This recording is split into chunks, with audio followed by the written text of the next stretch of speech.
सहज ही अपनी ओर हम चले वतन की ओर।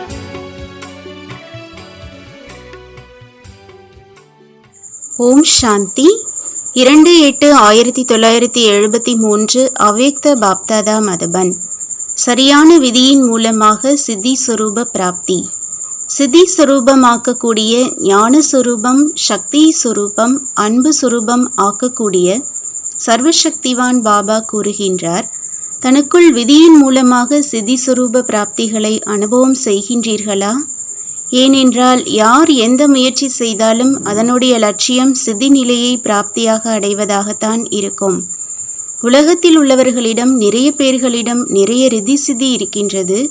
அவர்களிடம் இருப்பது ரித்தி சித்தி.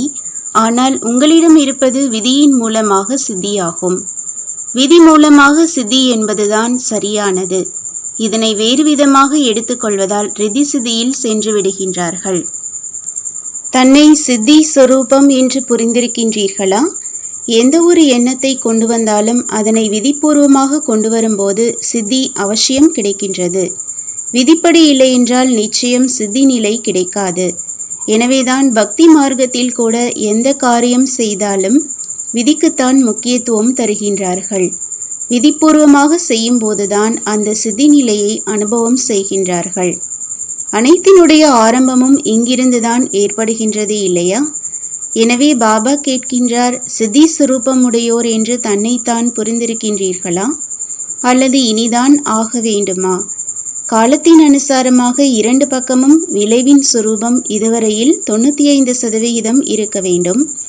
எப்படி நேரத்தின் வேகத்தை பார்த்து கொண்டிருக்கின்றீர்கள், மேலும் சவால் செய்கின்றீர்கள். எந்த சவாலை எடுக்கின்றீர்களோ அது எப்பொழுது உங்கள் ஸ்திதி முழுமையாக வருகின்றதோ அப்பொழுது தான் சம்பன்னமாகும். நீங்கள் என்ன சவால் எடுக்கின்றீர்களோ அந்த மாற்றம் எதன் ஆதாரத்தில் ஏற்படும்? அதற்கு ஆதாரமானவர் யார்? அதற்கு நீங்கள்தான் ஆதாரமானவர்கள். ஆதாரமானவர் உறுதியாக இல்லை என்றால் பிறகு காரியம் எப்படி நடக்கும்? எப்பொழுது ஆதாரமானவர்கள் தயாராகின்றார்களோ அப்பொழுதுதான் ராஜ்யம் தயாராகும். யார் ராஜ்யம் செய்ய அதிகாரி ஆகக்கூடியவரோ அவரே இன்னும் அதிகாரத்தை அடையவில்லை என்றால் பிறருக்கு அதிகாரம் வரிசைப்படி எப்படி கிடைக்கும்? மேலும் 2 வருடத்திற்கான சவால் எடுக்கின்றார்கள் என்றால் உலக மாற்றத்திற்கான காரியம் எவ்வாறு நடக்கும்?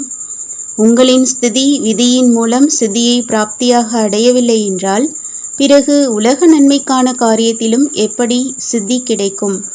முதலில் தனக்குத்தானே சித்தியடைய வேண்டும். இவ்வளவு பெரிய காரியம் குறைவான நேரத்தில் நடக்க வேண்டுமென்றால் எவ்வளவு வேகமாக காரியங்களை செய்ய வேண்டும்? 37 வருடத்தில் 50% வந்துள்ளீர்கள் என்றால் இப்பொழுது 2 வருடத்தில் 100% வருவதற்கு என்ன செய்ய வேண்டும்? அதற்காக ஏதாவது திட்டம் தீட்டியுள்ளீர்களா? எப்படி வேகத்தை அதிகரிப்பது? சித்தி சொரூபம் எப்படி ஆவது? எண்ணம் உருவானதும் பலன் கிடைக்க வேண்டும். இதனைத்தான் 100% சித்தி சொரூபம் என்று சொல்லப்படுகின்றது.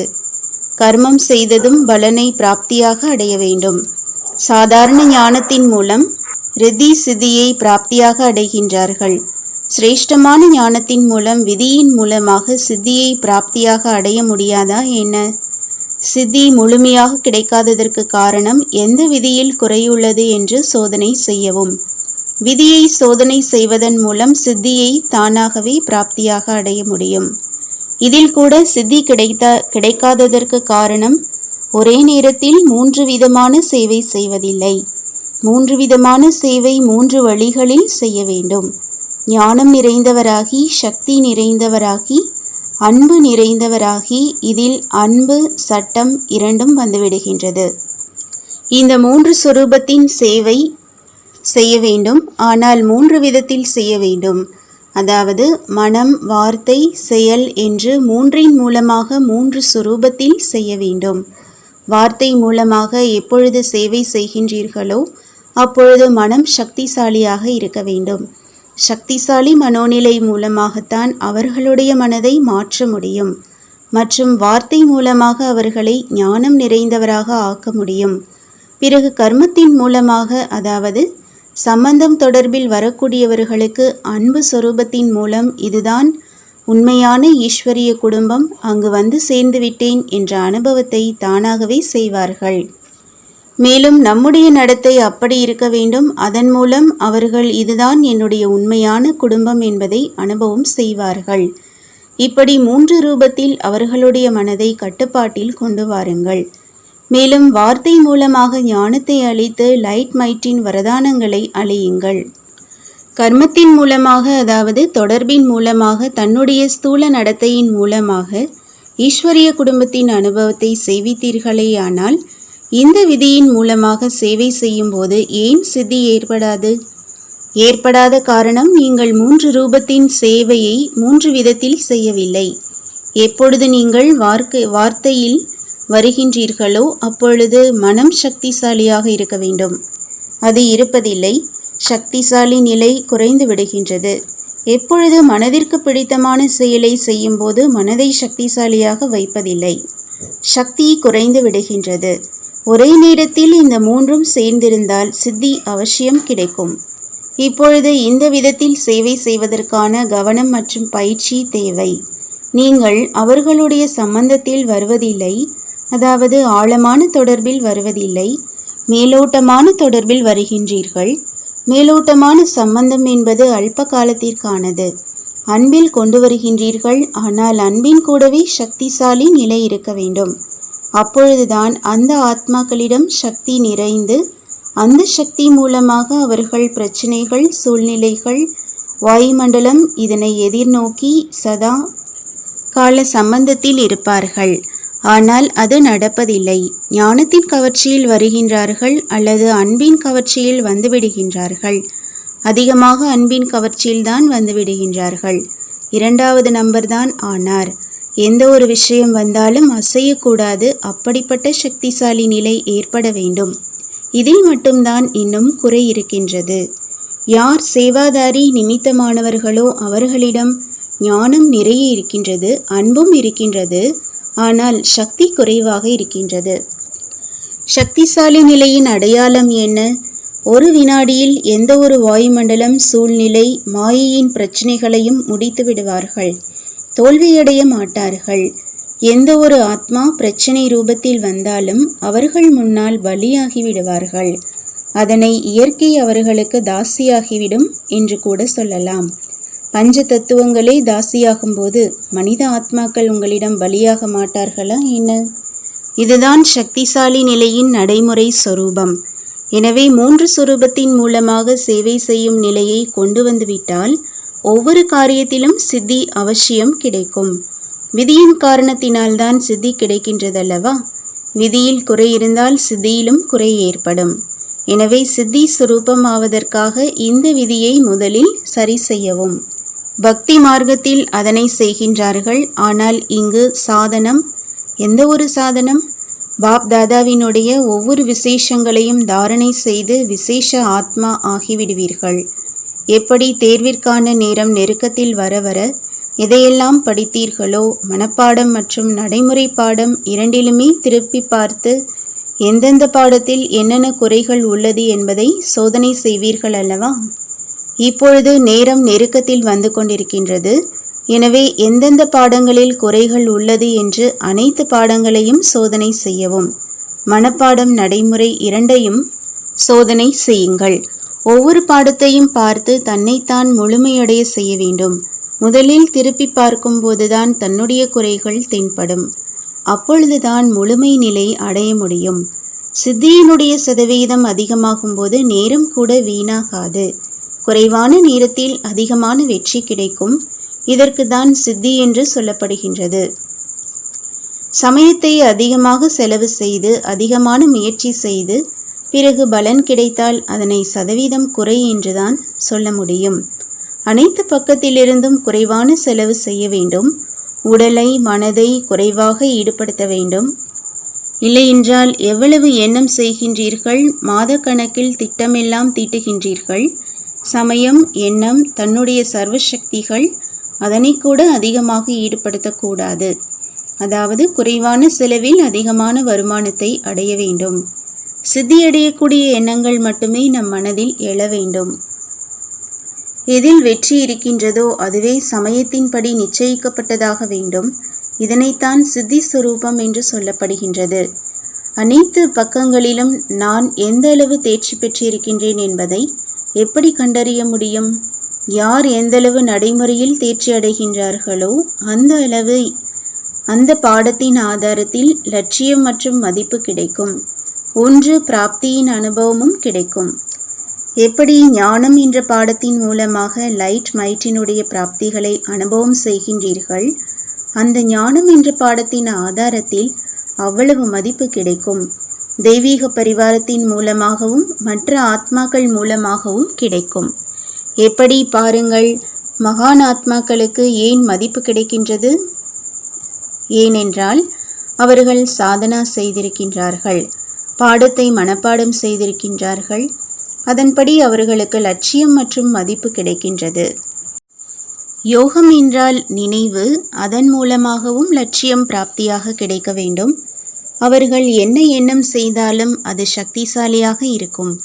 எந்த ஒரு பிரச்சனை வந்தாலும் அவர்களுக்கு முன்கூட்டியே யோக சக்தி மூலமாக இது வரப்போகின்றது என்பது அனுபவமாகும். முதலிலேயே தெரிந்துவிட்ட காரணத்தினால் ஒருபோதும் தோல்வியடைய மாட்டார்கள். எதனை சுபாவம் என்று கூறுகின்றீர்களோ அது கூட முயற்சியில் தடையாகாது. எனவே எந்த பாடத்திற்கு என்ன லட்சியமோ அது அனுபவம் ஆக வேண்டும். லட்சியம் இருந்தால் அதனுடைய விளைவு மதிப்பு அவசியம் கிடைக்கும்.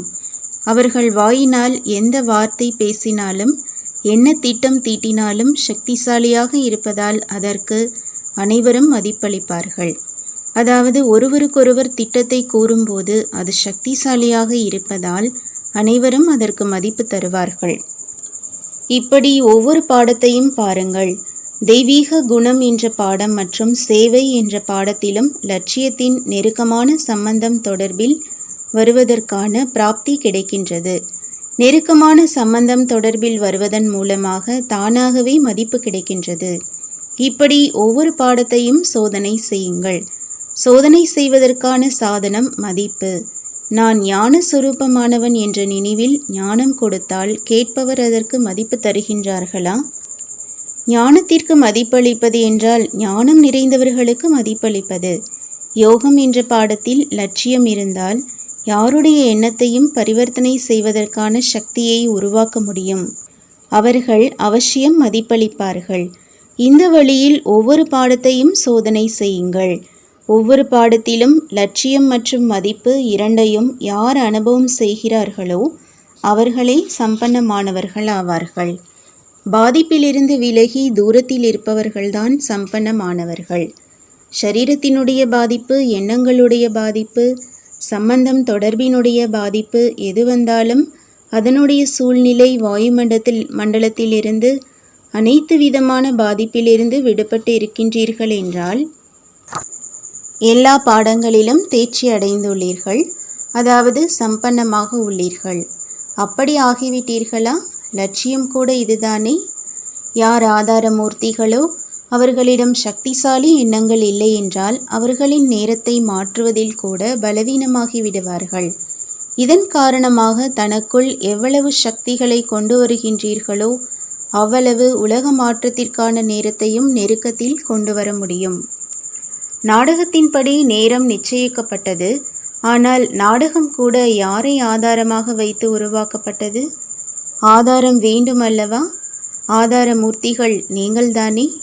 இப்பொழுது நீங்கள் அனைவருடைய பார்வையிலும் இருக்கின்றீர்கள். 2 வருடங்களுக்கான சவால் செய்திருக்கின்றீர்கள் அல்லவா?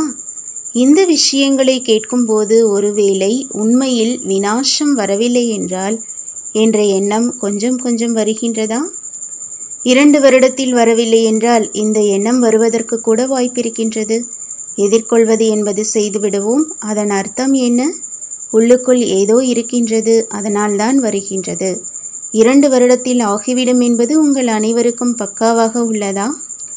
உங்களிடம் யாராவது விநாசம் ஆகவில்லை என்றால் என்ன செய்வது என்று கேட்கின்றார்கள் என்றால் அதற்கு நீங்கள் என்ன பதில் கூறுவீர்கள்? அதனால் புரிய வைக்கும் போது தெளிவாக புரிய வைக்க வேண்டும். 2 ஆண்டுகளில் முழுமையாக ஆகிவிடாது. 2 ஆண்டுகளில் அப்படிப்பட்ட காட்சிகளை பார்ப்பார்கள். இதனால் விநாசம் ஆரம்பமாகிவிட்டது, விநாசம் நடந்து கொண்டிருக்கின்றது என்பதை புரிந்து கொள்வார்கள். ஒரு விஷயம் சகஜமாகிவிட்டால் மற்ற விஷயங்களும் சகஜமாகிவிடும். விநாசத்திற்கு சமயமாகும் அல்லவா? எப்பொழுது நீங்கள் சம்பூர்ணமாகி விடுகின்றீர்களோ அப்பொழுது உங்களுடைய காரியமும் சம்பூர்ணமாகிவிடும்.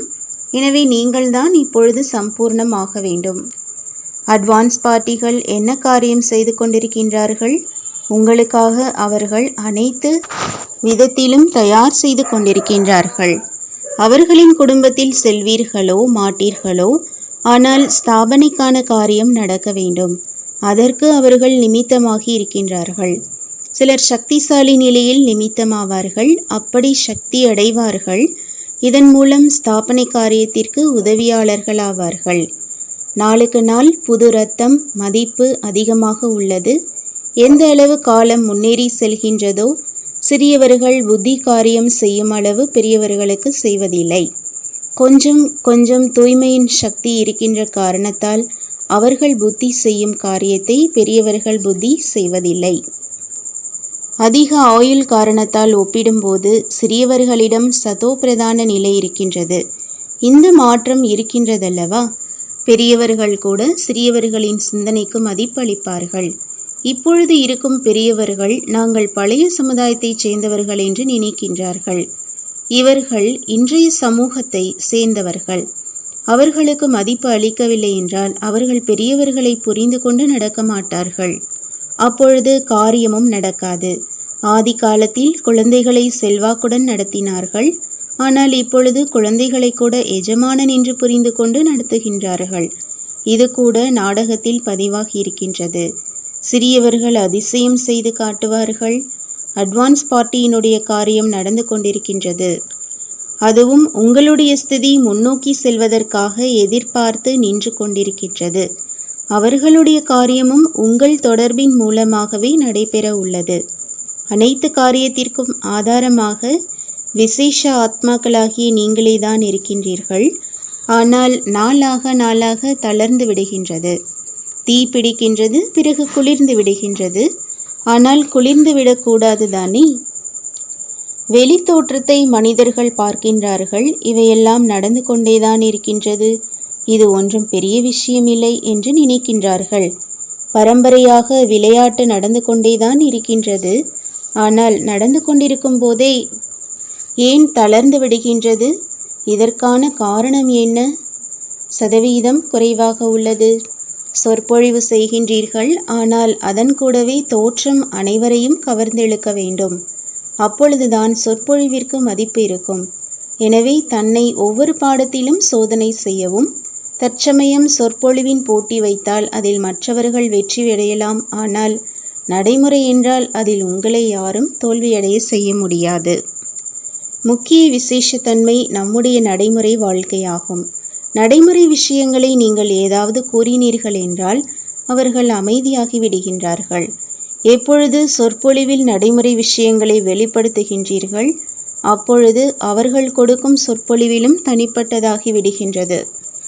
நீங்கள் என்ன பேசுகின்றீர்களோ அது உங்கள் கண்கள் மூலம் இவர்கள் பேசுவது நடைமுறை வாழ்க்கையானது என்பதை அவர்கள் அனுபவம் செய்வார்கள்.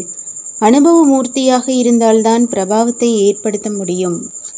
மற்றபடி அனைவரும் கேட்டு கேட்டு களைத்து விட்டார்கள். சொற்பொழிவாற்றக்கூடியவர் நிறைய இருப்பதால் கேட்டு கேட்டு அனைவரும் களைப்படைந்துள்ளார்கள். நிறைய கேட்டுவிட்டோம் என்று கூறுகின்றார்கள். இப்பொழுது அனுபவம் செய்ய விரும்புகின்றார்கள். அவர்களுக்கு ஏதாவது பிராப்தி அடைய செய்ய வேண்டும். ஒவ்வொரு சப்தமும் அனுபவம் செய்விக்கும் அளவிற்கு நமது சொற்பொழிவில் சக்தி இருக்க வேண்டும். தன்னை ஆத்மா என்று புரிந்து கொள்ளுங்கள், சரீரம் என்று நினைக்காதீர்கள் என்று நீங்கள் புரிய வைக்கின்றீர்கள் அல்லவா? கேட்கக்கூடியவர் அனுபவம் செய்யும் அளவிற்கு இந்த வார்த்தைகளில் சக்தி இருக்க வேண்டும். ஒரு வினாடியாவது அவர்கள் அனுபவம் செய்ய வேண்டும். இந்த அனுபவம் அவர்களை விட்டு செல்லாது. கவர்ச்சிக்கப்பட்டு உங்களிடம் வருவார்கள். எப்படி இடையிடையில் சொற்பொழிவு ஆற்றிக்கொண்டே அவர்களை அமைதியின் அனுபவம் செய்விக்கின்றீர்கள். இந்த பயிற்சியை அதிகப்படுத்துங்கள். அவர்களை அனுபவத்தின் பக்கம் அழைத்து செல்லவும். இந்த பழைய உலகத்தின் மீது வைராக்கியம் ஏற்படுத்த விரும்புகின்றீர்களா? சொற்பொழிவில் என்ன கருத்துக்களை கூறுகின்றீர்களோ அதனை கொடுத்து கொண்டே வைராகிய விருத்தியின் அனுபவத்தின் பக்கம் அழைத்து செல்வது. இதன் மூலம் உண்மையில் இந்த உலகம் முடியப் போகின்றது, இதன் மீது மனதை செலுத்துவது வீணானது என்பதை அவர்கள் அனுபவம் செய்ய வேண்டும். அவசியம் நடைமுறைப்படுத்துவார்கள். உலகாய பண்டிதர்கள் பேசுவதில் கூட சக்தி இருக்கின்றது. ஒரு வினாடியில் சிரிக்க வைக்கின்றார்கள், ஒரு வினாடியில் அளவும் வைக்கின்றார்கள். அப்பொழுதுதான் இவர்கள் பேச்சில் சக்தி இருக்கின்றது என்று சொல்கின்றார்கள். முழு சபையையும் சிரிக்க வைக்கின்றார்கள். அனைவருக்கும் மயான வைராகியத்தை ஏற்படுத்துகின்றார்கள் அல்லவா? அவர்களுடைய சொற்பொழிவிற்கே அவ்வளவு சக்தி இருந்தால் உங்களுடைய சொற்பொழிவிற்கு சக்தி இருக்காதா என்ன? நீங்கள் அஷரீரியாக்குவதற்கு விரும்பினால் உங்களால் அந்த அனுபவத்தை ஏற்படுத்த முடியாதா? அந்த சூழ்நிலையை உருவாக்க முடியாதா? நடைமுறை அனுபவம் செய்விப்பது என்று இதனைத்தான் சொல்லப்படுகின்றது. இப்பொழுது அனைத்தும் மாறும் அளவிற்கு உங்களின் சொற்பொழிவு இருக்க வேண்டும். இவர்கள் சொற்பொழிவு உலகத்தினரை காட்டிலும் தனிப்பட்டதாக உள்ளது என்பதை மற்றவர்கள் அனுபவம் செய்ய வேண்டும். அவர்கள் சபையோரை சிரிக்க வைக்கலாம், அழ வைக்கலாம். ஆனால் அஷரீரியின் அனுபவத்தை செய்விக்க முடியாது. பாபாவிடம் அன்பை இணைக்க வைக்கவும் முடியாது. அவர்களுக்கு தெரியவே தெரியாது. எனவே தனிப்பட்டதாக இருக்க வேண்டும். எதுவரையில் பாபா யார், நான் ஆத்மா, பரமாத்மா தந்தை என்பதை எதுவரையில் அனுபவம் செய்விக்கவில்லையோ அதுவரையில் இந்த விஷயங்களை எப்படி வெளிப்படுத்த முடியும்? ஆத்மா பரமாத்மாவிற்கும் இரவுக்கும் பகலுக்கும் உள்ள வேறுபாடு உள்ளது என்பதை அனுபவம் செய்விக்கும் அளவிற்கு உங்கள் சொற்பொழிவு சக்திசாலியாக உள்ளதா? எப்பொழுது வேறுபாட்டை உணர்கின்றார்களோ அப்பொழுது கீதையின் பகவான் யார் என்பதை அத்தாட்சியுடன் வெளிப்படுத்த முடியும். கருத்துக்கள் மூலமாக மட்டும் அவர்களுடைய புத்தியில் அமராது. மேலும் மேலும் சிந்தனை அலைகள் தோன்றிக் கொண்டே இருக்கும். ஆனால் அனுபவம் செய்ய வையுங்கள். அனுபவத்தின் முன்னால் எந்த விஷயமும் வெற்றி பெற இயலாது. சொற்பொழிவில் இப்பொழுது இந்த விஷயத்தை சேர்த்து கொள்ளவும். முரளியின் சாரம் 1. நினைவு சக்தியின் மூலமாக லட்சியம் பிராப்தியாக கிடைக்கின்றது. யோகிகள் எந்த ஒரு எண்ணம் செய்தாலும் அதில் சக்தி இருக்கும். ஏதாவது பிரச்சனைகள் வந்தாலும் அவர்களுக்கு இது வரப்போகின்றது என்பது முன்கூட்டியே அனுபவமாகும். முதலிலேயே தெரிந்து கொண்ட காரணத்தால் அவர்கள் ஒருபோதும் தோல்வியடைய மாட்டார்கள். 2. யார் ஆதாரமூர்த்திகளாக இருக்கின்றார்களோ அவர்களின் எண்ணத்தில் சக்தி இல்லை என்றால் மாற்றத்திற்கான காரியமும் பலவீனமாகிவிடும். எந்த அளவு சுயம் தான் சக்திசாலியாகின்றீர்களோ அதே அளவு உலகை மாற்றும் காரியத்தையும் நெருக்கத்தில் கொண்டு வருவீர்கள். நல்லது. ஓம் சாந்தி. तुम बच्चों को तो सर्विस करनी है, जो बाबा कहते हैं सबको ये बताओ कि देखो तुम्हारा एम एंड ऑब्जेक्ट ये है, एक गीता है बगैर, ये राजयोग है ना बच्चे। कैसे है राजयोग? बिल्कुल सहज है कि बाप को याद करो तो ये वैसा मिलेगा तुमको। ओम शांति।